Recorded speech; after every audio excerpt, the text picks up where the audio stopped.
लोग बात करेंगे उत्तर प्रदेश सामान्य ज्ञान यूपी जीके एमसीक्यू क्वेश्चन 50 अति महत्वपूर्ण प्रश्न इस वीडियो में लिए गए हैं। तो सभी लोग यहाँ प्रैक्टिस से लगाइए और देखिए आपके कितने क्वेश्चन सही हो रहे हैं। जितने भी परीक्षाओं में यूपी जीके पूछी जाने वाली है तो यह वीडियो उन परीक्षाओं के लिए बहुत ही महत्वपूर्ण रहने वाला है। निम्नलिखित में से हड़प्पा सभ्यता का कौन सा स्थान उत्तर प्रदेश से संबंधित है? तो निम्नलिखित में से हड़प्पा सभ्यता का कौन सा स्थान उत्तर प्रदेश से संबंधित है? आपको इसका उत्तर बताना है। क्या होगा? Option A Manda, option B Alamgirpur, option C Daimabad, option D Uttar Pradesh. तो सही उत्तर क्या होगा? सही उत्तर सभी को पता होगा, option number B Alamgirpur. Harappa सभ्यता का कौन सा स्थान उत्तर प्रदेश से संबंधित है? तो सही उत्तर ऑप्शन नंबर बी आलमगीरपुर होगा। आलमगीरपुर उत्तर प्रदेश के मेरठ जिले में स्थित हड़प्पा सभ्यता का क्या है? पूर्वी विस्तार है। अगर पूछा जाए कौन सा विस्तार है तो पूर्वी विस्तार है। अगर यहाँ बात करें मंदा जम्मू और कश्मीर के अखनूर जिले में स्थित हड़प्पा सभ्यता का उत्तरी सीमा है। ये सीमा भी पूछी जाती है कि ये उत्तरी सीमा है।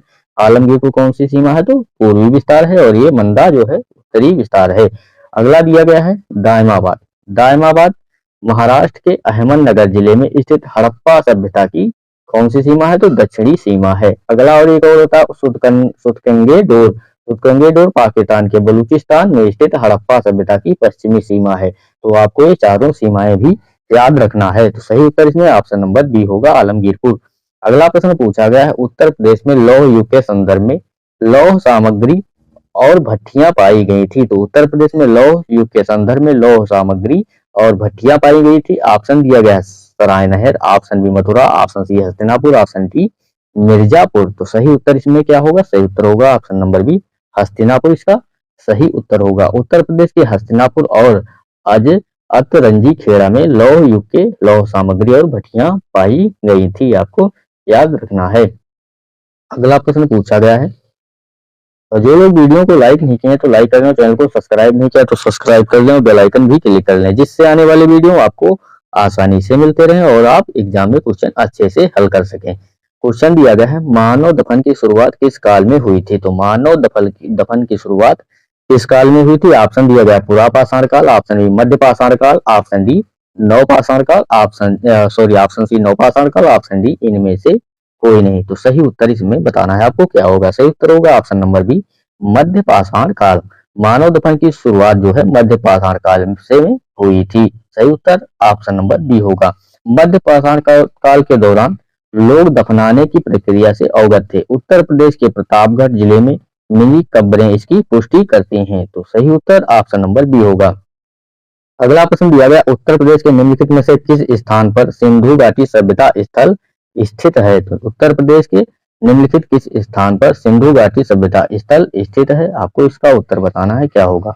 Option A Mandi, option B Rakhigarhi, option C Lothal, option D Banawali. तो सही उत्तर आपको जल्दी से बताना है। इसका क्या होगा? सही उत्तर होगा ऑप्शन नंबर बी मंडी। क्या होगा सही उत्तर? ऑप्शन नंबर ए मंडी होगा।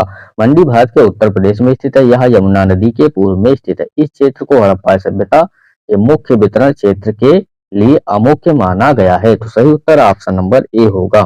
अगला प्रश्न दिया गया है सनौली एक पुरातत्विक स्थल जिले में स्थित है। तो सनौली किस जिले में स्थित है जो पुरातत्विक स्थल है? ऑप्शन दिया गया है Baghpat, option B Haryana, option C Rajasthan, option D Gujarat. तो सही उत्तर इसमें क्या होगा? सही उत्तर होगा ऑप्शन नंबर ए बागपत। क्या होगा सही उत्तर? ऑप्शन नंबर ए बागपत इसका सही उत्तर होगा। सनौली एक पुरातत्विक स्थल उत्तर प्रदेश के बागपत जिले में स्थित है। इस स्थल में सिंधु घाटी सभ्यता की 125 कब्रें मिली हैं। ये कब्रें उत्तर दक्षिण दिशा में उन्मुख हैं। उनमें ज्यादातर की पहचान प्राथमिक मानव दफन के रूप में की जाती है।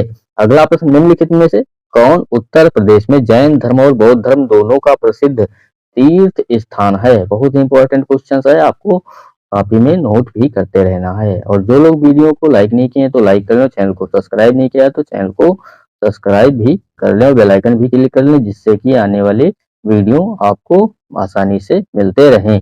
ऑप्शन दिया गया है Kaushambi, option B Sarnath, option C Devi Patan, option D Kushinagar. तो सही उत्तर होगा इसमें option number A Kaushambi. Kaushambi Uttar Pradesh में जैन धर्म और बौद्ध धर्म दोनों का प्रसिद्ध स्थान है। तो सही उत्तर ऑप्शन नंबर ए होगा। कौशाम्बी प्राचीन भारत का एक महत्वपूर्ण नगर था। यह 16 महाजनपदों में से एक वत्स साम्राज्य की राजधानी थी। तो आपको याद रखना है किसकी राजधानी थी? तो कौशाम्बी जो है वत्स साम्राज्य की राजधानी थी। यह प्रयाग में गंगा के साथ अपने संगम से लगभग 56 किलोमीटर दक्षिण पश्चिम में यमुना नदी पर स्थित है। तो सही उत्तर इसका ऑप्शन नंबर ए कौशाम्बी होगा। उत्तर प्रदेश के उत्तर वैदिक काल की प्रमुख नदियां कौन सी थी? तो उत्तर प्रदेश के उत्तर वैदिक काल की प्रमुख नदियां कौन सी थी? ऑप्शन दिया गया है गंगा और सरस्वती, ऑप्शन बी घाघरा और रावी, ऑप्शन सी गंगा और ब्रह्मपुत्र, ऑप्शन डी यमुना और सरस्वती। तो सही उत्तर होगा ऑप्शन नंबर ए गंगा और सरस्वती उत्तर वैदिक काल की प्रमुख नदियां थीं। उत्तर प्रदेश की गंगा और सरस्वती उत्तर वैदिक काल की प्रमुख नदियां थी। तो सही उत्तर ऑप्शन नंबर ए होगा। गंगा नदी भारत के उत्तराखंड के पश्चिमी हिमालय से निकलती है। तो गंगा नदी कहाँ से निकलती है? तो भारत के उत्तराखंड के पश्चिमी हिमालय से निकलती है। सरस्वती नदी की बात करें तो सरस्वती नदी एक पवित्र नदी है जो ऋग्वेद के साथ साथ अन्य वैदिक और उत्तर वैदिक लेखन में प्रकट होती है। यह वैदिक धर्म में महत्वपूर्ण थी। ऋग्वेद की चौथी पुस्तक को छोड़कर सभी में प्रकट होती है। गंगा और सरस्वती दोनों उत्तर प्रदेश के उत्तर वैदिक काल की प्रमुख नदियाँ हैं। तो सही उत्तर ऑप्शन नंबर ए होगा। अगला प्रश्न, उत्तर प्रदेश के दोआब क्षेत्र को किस नाम से जाना जाता था? तो उत्तर प्रदेश के दोआब क्षेत्र को किस नाम से जाना जाता था पूछा गया। Option A Muzaffarnagar, option B Hastinapur, option C Madhya Pradesh, option D Prayagraj. तो उत्तर प्रदेश के दोआब क्षेत्र को किस नाम से जाना जाता था क्वेश्चन पूछा गया है। सही उत्तर क्या होगा? सही उत्तर होगा ऑप्शन नंबर सी मध्य देश। सही उत्तर ऑप्शन नंबर सी होगा। उत्तर प्रदेश के दोआब क्षेत्र को मध्य देश के नाम से जाना जाता था। मध्य देश पांच प्राचीन भारतीय उपमंडलों में से एक था जो गंगा यमुना नदियों के ऊपरी हिस्से से प्रयाग में दो नदियों के पार तक फैला था। मध्य देश का उल्लेख रामायण और महाभारत दोनों में मिलता है। तो मध्य देश का उल्लेख कहाँ मिलता है? रामायण और महाभारत दोनों में मिलता है। कुरु, पंचाल और कोवाला सहित कई महाजनपद साथ ही कुषाण और गुप्त साम्राज्य इस क्षेत्र में उठे और गिरे। दोआब दो संगम नदियों के बीच स्थित भूमि है। तो दोआब अगर किसे कहते हैं? दोआब जो होती है उसे दो संगम नदियों के बीच स्थित भूमि को दोआब कहते हैं। सही उत्तर इसका ऑप्शन नंबर सी होगा। अगला प्रश्न पूछा गया है, कुरु साम्राज्य का विस्तार से दिल्ली और थानेश्वर तक था। तो कुरु साम्राज्य का विस्तार कहाँ से दिल्ली और थानेश्वर तक हुआ? तो आपसे पूछा गया है। ऑप्शन दिया गया है Meerut, option B Allahabad, option C Bareilly, option D Pratapgarh. तो सही उत्तर होगा इसमें ऑप्शन नंबर ए मेरठ। कुरु साम्राज्य का विस्तार मेरठ से दिल्ली और थानेश्वर तक हुआ। तो सही उत्तर ऑप्शन नंबर ए होगा मेरठ। कुरु साम्राज्य का विस्तार मेरठ से दिल्ली और थानेश्वर तक किया गया था। कुरु साम्राज्य मध्य वैदिक युग में उत्तरी लौह युग भारत में वैदिक इंडो आर्यन आदिवासी संघ के रूप में उभरा, जिसमें दिल्ली, हरियाणा, पंजाब और पश्चिमी उत्तर प्रदेश के कुछ क्षेत्रों के आधुनिक राज्य शामिल थे। पांडव और कौरव दोनों ही कुरु राज्य के अंग थे। उत्तर प्रदेश के मेरठ जिले के एक शहर हस्तिनापुर को कुरु साम्राज्य की राजधानी के रूप में वर्णित किया गया है। आपको याद रखना है इसका सही उत्तर ऑप्शन नंबर ए मेरठ होगा। अगला प्रश्न दिया गया है, निम्नलिखित में से कौन सा वैदिक काल में उत्तर प्रदेश के सभी प्राचीन राज्यों में से सबसे विकसित राज्य था? निम्नलिखित में से कौन सा वैदिक काल में उत्तर प्रदेश के सभी प्राचीन राज्यों में से सबसे विकसित राज्य था? ऑप्शन दिया गया है Hastinapur, option B Panchal, option C Kannauj, option D Kaushal. तो सही उत्तर होगा इसमें ऑप्शन नंबर बी पांचाल इसका सही उत्तर होगा। पांचाल एक उत्तरी भारतीय प्राचीन साम्राज्य था जो ऊपरी गंगा के मैदान के गंगा यमुना दोआब में स्थित है। तो पांचाल एक उत्तरी भारतीय प्राचीन साम्राज्य था जो ऊपरी गंगा के मैदान के गंगा यमुना दोआब में स्थित था। उत्तर वैदिक काल के दौरान यह प्राचीन भारत के सबसे शक्तिशाली राष्ट्रों में से एक था जो कुरु साम्राज्य के साथ निकटता से जुड़ा हुआ था। तो सही उत्तर ऑप्शन नंबर बी पांचाल होगा। अगला प्रश्न पूछा गया है, महाभारत की कहानी क्या दिया गया है? महाभारत की कहानी उत्तर प्रदेश के किस राजवंश से संबंधित है? तो महाभारत की कहानी उत्तर प्रदेश के किस राजवंश से संबंधित है? ऑप्शन ए कुरु राजवंश, ऑप्शन बी मामलुक राजवंश, ऑप्शन सी लोधी राजवंश, ऑप्शन डी खिलजी राजवंश। तो सही उत्तर इसका क्या होगा? सही उत्तर होगा ऑप्शन नंबर ए कुरु राजवंश। महाभारत की कहानी उत्तर प्रदेश के कुरु राजवंश से संबंधित है। सही उत्तर ऑप्शन नंबर ए होगा। कुरु साम्राज्य मध्य वैदिक युग में उत्तरी लौह युग भारत में वैदिक इंडो आर्यन आदिवासी संघ के रूप में उभरा, इसमें दिल्ली, हरियाणा, पंजाब, पश्चिमी उत्तर प्रदेश के कुछ क्षेत्रों के आधुनिक राज शामिल हैं। पांडव और कौरव दोनों ही कुरु राज्य के अंग थे। पहले भी बताया था, पांडव और कौरव दोनों कुरु राज्य के अंग थे। सही उत्तर ऑप्शन नंबर ए होगा, कुरु राजवंश। और जो लोग वीडियो को लाइक नहीं किए तो लाइक कर ले, और चैनल को सब्सक्राइब नहीं किया तो सब्सक्राइब कर ले, बेल आइकन भी क्लिक कर ले, जिससे आने वाले वीडियो आपको आसानी से मिलते रहें। क्वेश्चन पूछा गया है, कुरु की राजधानी क्या थी? कुरु की राजधानी क्या थी? Option A Pataliputra, option B Madurai, option C Hastinapur, option D Raigad. तो सही उत्तर इसमें क्या होगा? सही उत्तर होगा ऑप्शन नंबर सी, हस्तिनापुर इसका सही उत्तर होगा। हस्तिनापुर कुरु साम्राज्य की राजधानी थी। यह वर्तमान में उत्तर प्रदेश के मेरठ जिले में स्थित है। तो हस्तिनापुर कहाँ स्थित है? तो यह वर्तमान में उत्तर प्रदेश के मेरठ जिले में स्थित है। हस्तिनापुर गंगा नदी के दाहिने किनारे पर स्थित है। सही उत्तर ऑप्शन नंबर सी होगा। अगला प्रश्न दिया गया है, भारद्वाज, वाल्मीकि, वशिष्ठ आदि महान संतों की भूमि निम्नलिखित में से कौन से दो क्षेत्र थे? तो भारद्वाज, वाल्मीकि, वशिष्ठ आदि महान संतों की भूमि निम्नलिखित में से कौन से दो क्षेत्र थे? ऑप्शन ए कोसल और मल्ल, ऑप्शन बी मत्स्य और चेदी, ऑप्शन सी कुरु और पंचाल, ऑप्शन डी मगध और काशी। तो सही उत्तर होगा ऑप्शन नंबर सी, कुरु और पंचाल। भारद्वाज, वाल्मीकि, वशिष्ठ आदि जैसे महान ऋषि कुरु और पंचाल साम्राज्य के थे। तो सही उत्तर ऑप्शन नंबर सी होगा। वशिष्ठ सबसे सम्मानित और प्राचीन वैदिक ऋषियों या संतों में से एक हैं। वे भारत के सप्त ऋषियों में से एक हैं। भारद्वाज प्राचीन भारत में एक प्रसिद्ध वैदिक ऋषि महर्षि थे। वह एक प्रसिद्ध दार्शनिक, अर्थशास्त्री, व्याकरणवादी, चिकित्सक थे। अगला क्वेश्चन दिया गया है, भगवान राम की कथा किस वंश से संबंधित है? तो भगवान राम की कथा किस वंश से संबंधित है आपसे पूछा गया है। ऑप्शन दिया गया है Pratap, option B Devaraya, option C Ikshvaku, option D Sen. तो सही उत्तर होगा ऑप्शन नंबर सी, इक्ष्वाकु। भगवान राम इक्ष्वाकु वंश के थे।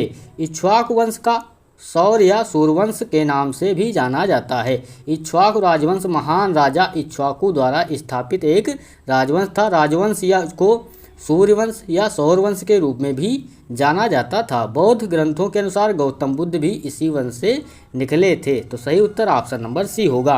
अगला प्रश्न दिया गया है, लौह सामग्री और भट्टियां उत्तर प्रदेश के किस प्राचीन राज्य में पाई गई हैं? तो लौह सामग्री और भट्टियां उत्तर प्रदेश के किस प्राचीन राज्य में पाई गई हैं आपसे पूछा गया है। तो आपको इसका सही उत्तर बताना है, क्या होगा?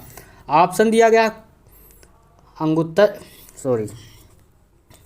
कुरु और पंचाल, ऑप्शन बी हस्तिनापुर और अतरंजी खेड़ा, ऑप्शन सी काशी और कौशल, ऑप्शन डी राजघाट और शौक। तो सही उत्तर इसमें क्या होगा? जल्दी से सभी लोग इसका उत्तर बताएंगे, क्या होगा? सही उत्तर होगा ऑप्शन नंबर बी, हस्तिनापुर और अतरंजी खेड़ा इसका सही उत्तर होगा ऑप्शन नंबर बी। सही उत्तर ऑप्शन नंबर बी इसका होगा। और जो लोग वीडियो को लाइक नहीं किए हैं तो लाइक कर लें, और चैनल को सब्सक्राइब नहीं किया तो चैनल को सब्सक्राइब कर लें, बेल आइकन भी क्लिक कर लें, जिससे आने वाले वीडियो आपको आसानी से मिलते रहें। हस्तिनापुर एक प्राचीन शहर है जो कुरु साम्राज्य की राजधानी थी। हस्तिनापुर की उत्पत्ति का पता लौह युग से लगाया जा सकता है।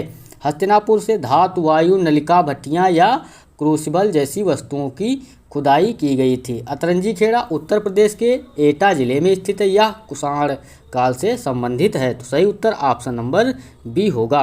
उत्तर प्रदेश का किस महाजनपद अपने महीन सूती वस्त्रों के लिए जाना जाता था? ऑप्शन दिया गया Vatsa, option B Kashi, option C Kuru, option D चेदी। तो सही उत्तर होगा इसका ऑप्शन नंबर ए, वत्स। उत्तर प्रदेश का वत्स महाजनपद अपने महीन सूती वस्त्रों के लिए जाना जाता था। वत्स महाजनपद आधुनिक प्रयागराज के आसपास स्थित है। गंगा और यमुना नदी के संगम पर स्थित कौशाम्बी वत्स की राजधानी थी। तो कौशाम्बी जो है वत्स की राजधानी थी। महाजनपद यमुना नदी के तट पर स्थित था। उदयन वत्स के राजाओं में से एक था। अगला प्रश्न दिया गया है, उत्तर प्रदेश के किस महाजनपद को गंगा नदी द्वारा दो भागों में विभाजित किया गया था? तो उत्तर प्रदेश के किस महाजनपद को गंगा नदी द्वारा दो भागों में विभाजित किया गया था? बहुत ही इंपॉर्टेंट क्वेश्चन है। सभी लोग वीडियो को लाइक एंड चैनल को सब्सक्राइब जरूर कर लें, बेल आइकन भी क्लिक कर लें, जिससे आने वाले वीडियो आपको आसानी से मिलते रहें। ऑप्शन दिया गया है Kosala, option B Assaka, option C Panchal, option D Vatsa. तो सही उत्तर इसका क्या होगा? सही उत्तर होगा option number C, Panchal. Uttar Pradesh के पांचाल महाजनपद को गंगा नदी द्वारा दो भागों में विभाजित किया गया था। पांचाल उत्तर प्रदेश में अस्तित्व में आने वाले 8 महाजनपदों में से एक है। वर्तमान में पांचाल पश्चिमी यूपी के बरेली, बदायूं और फर्रुखाबाद के क्षेत्र में स्थित था। पांचाल गंगा नदी द्वारा दो भागों में विभाजित किया गया था। उत्तरी भाग की राजधानी अहिच्छत्र थी और उत्तरी भाग आधुनिक बरेली यूपी। काम्पिल के साथ इसकी राजधानी के रूप में दक्षिणी भाग आधुनिक फर्रुखाबाद यूपी में स्थित है। कन्नौज का प्रसिद्ध शहर पंचाल महाजनपद में स्थित था। तो सही उत्तर इसका ऑप्शन नंबर सी पंचाल होगा। अगला प्रश्न, जो लोग वीडियो को लाइक नहीं किए तो लाइक जरूर कर लें और चैनल को सब्सक्राइब भी कर लें। उत्तर प्रदेश में कितने महाजनपद स्थित थे? तो उत्तर प्रदेश में कितने महाजनपद स्थित थे आपसे पूछा गया। ऑप्शन दिया गया 8, option B 5, option C 10, option D 3। तो सही उत्तर होगा इसका ऑप्शन नंबर ए 8।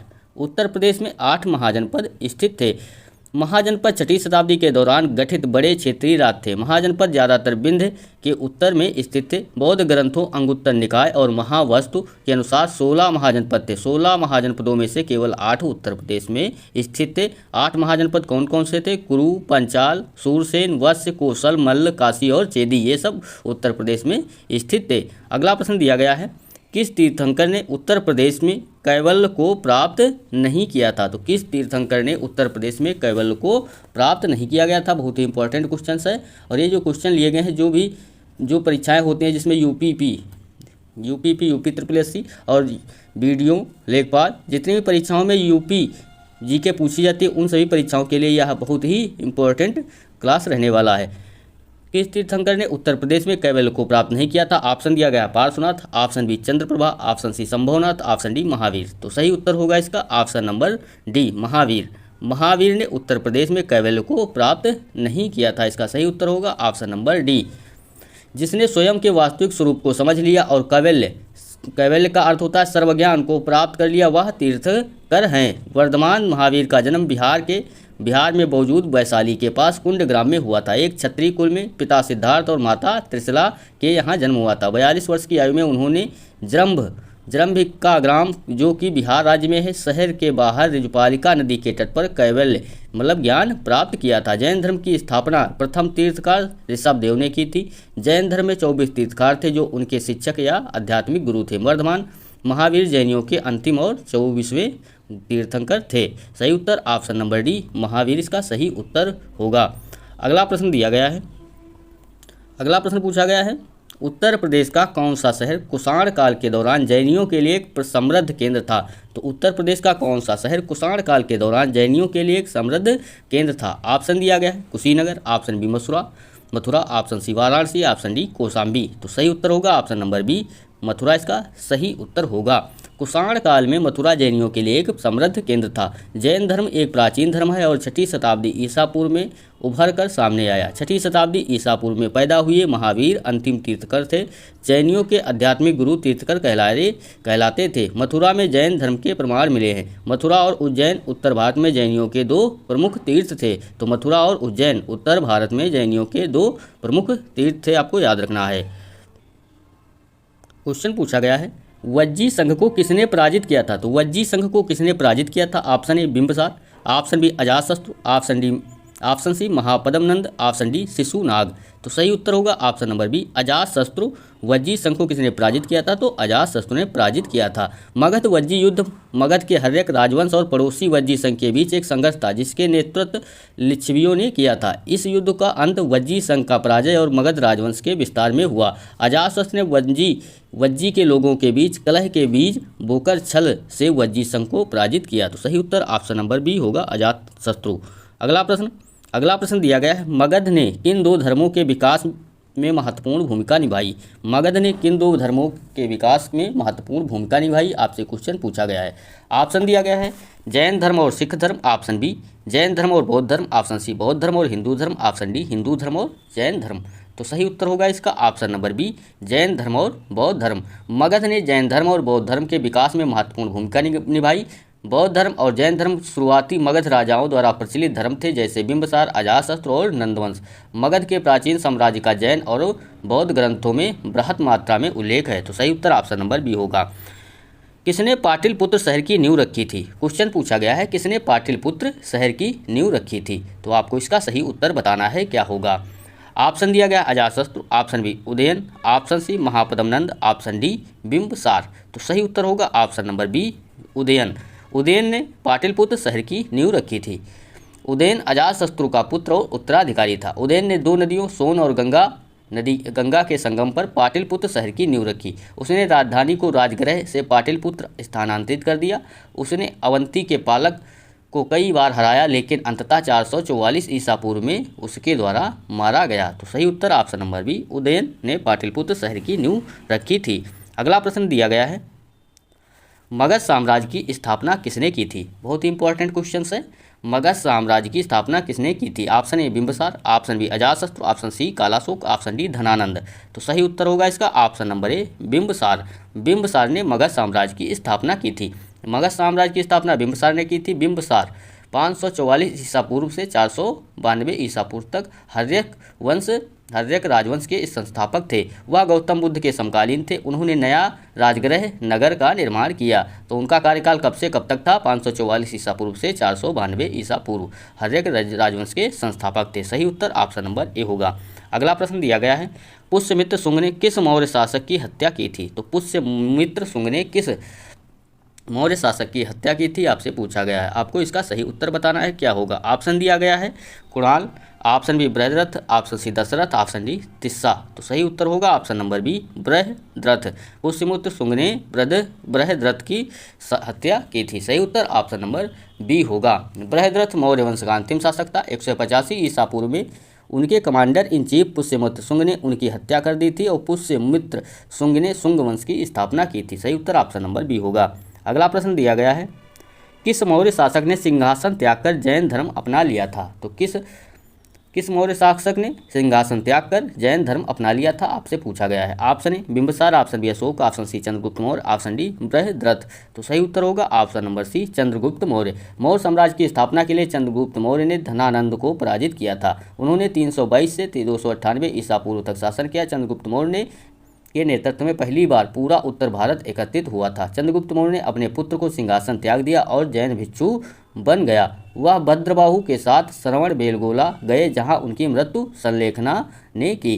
कर्नाटक के श्रवणबेलगोला में चंद्रगिरी पहाड़ी पर चंद्रगुप्त मौर्य का एक स्मारक मौजूद है। तो सही उत्तर ऑप्शन नंबर सी होगा। अगला प्रश्न, मौर्यों के अधीन भारतीय समाज का 7 वर्गों में विभाजन निम्नलिखित में से किस किताब में वर्णित है? मौर्यों के अधीन भारतीय समाज का 7 वर्गों में विभाजन निम्नलिखित में से किस किताब में वर्णित है? Option A Mudrarakshasa, option B Purana, option C Kautilya, option C Kautilya और अर्थशास्त्र, ऑप्शन डी इंडिका। तो सही उत्तर होगा इसका। जल्दी से सभी लोग इसका सही उत्तर बताएंगे। सही उत्तर ऑप्शन नंबर डी इंडिका होगा। इंडिका को मेगास्थनीज द्वारा लिखा गया था, जो सेल्यूकस निकेटर द्वारा चंद्रगुप्त मौर्य के दरबार में भेजे गए एक यूनानी राजदूत थे। तो सही उत्तर ऑप्शन नंबर डी होगा।